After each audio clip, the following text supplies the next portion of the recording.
Welcome to our first reconciliation lab experiment video.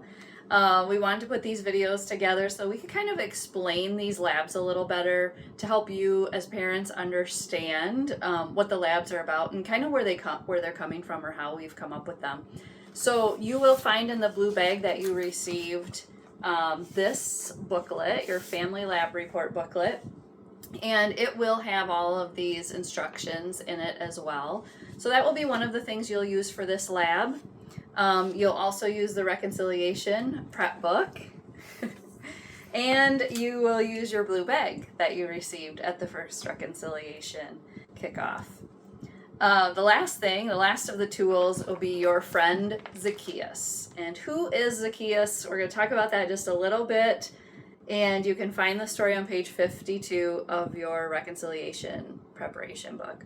But in this lab, you'll find out who he is. Hopefully someone in your family will be able to relate to him or will become him a little bit. I feel like the kids love this story because Zacchaeus is Small in stature. Small in stature. Yeah. He's a short man, so kids can understand why he would have to climb a tree to see something.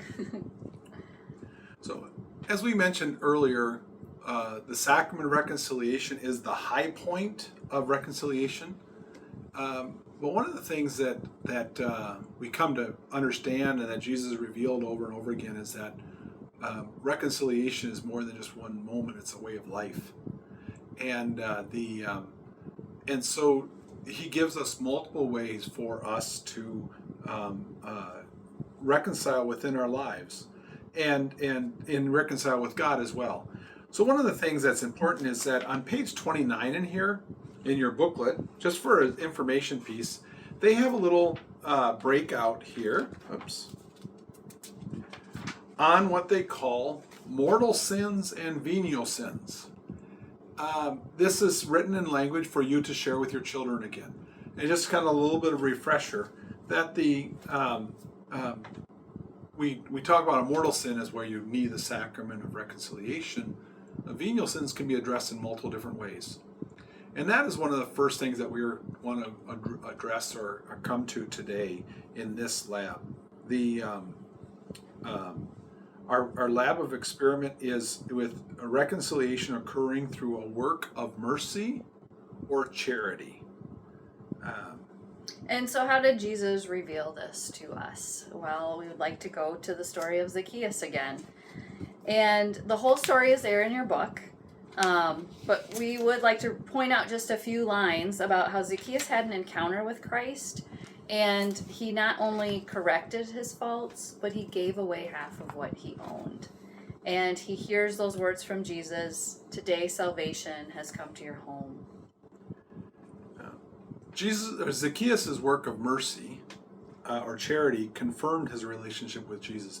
It allowed Zacchaeus to respond in a very concrete way. And I can imagine your kids kind of like going, so what is specifically is the relationship between a work of mercy and reconciliation? Like, do I earn reconciliation or some of that by doing things like, so if your kids break your teapot or something and they're cleaning the kitchen because of it, am I going to earn mom's forgiveness back now? That's not the concept.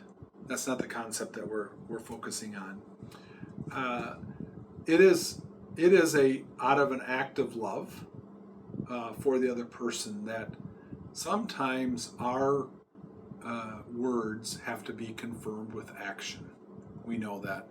I had a friend of mine that I went over to his place and he was cleaning up a storm, and he just made that comment. He says, sometimes I'm sorry requires more than just words.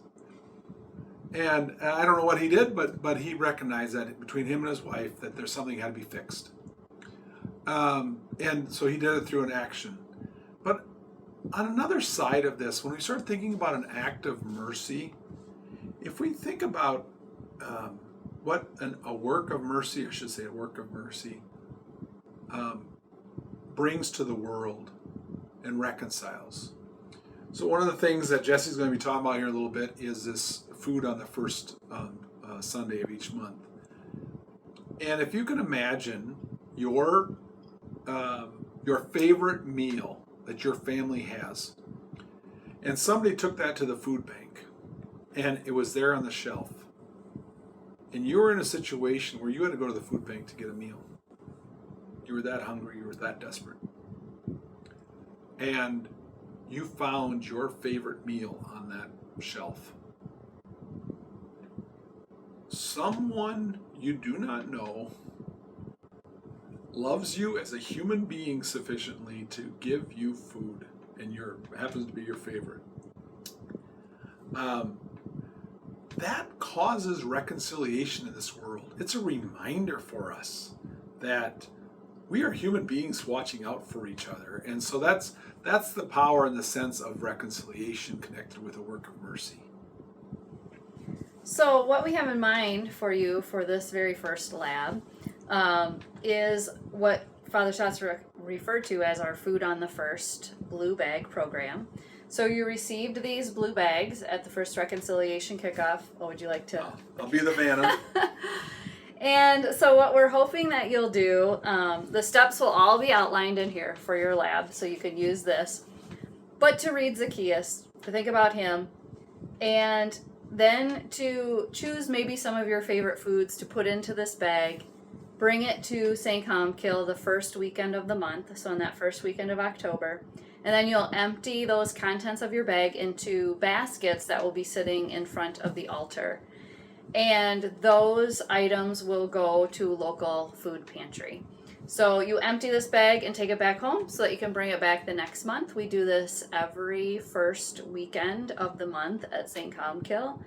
And so we're hoping that will become a routine on that first Sunday or Saturday of that first weekend of November and December and January and throughout the entire year. Thank you very much. Appreciate this. And I do hope that this will cause a conversation about growing that relationship between a work of mercy and reconciliation. Thank you.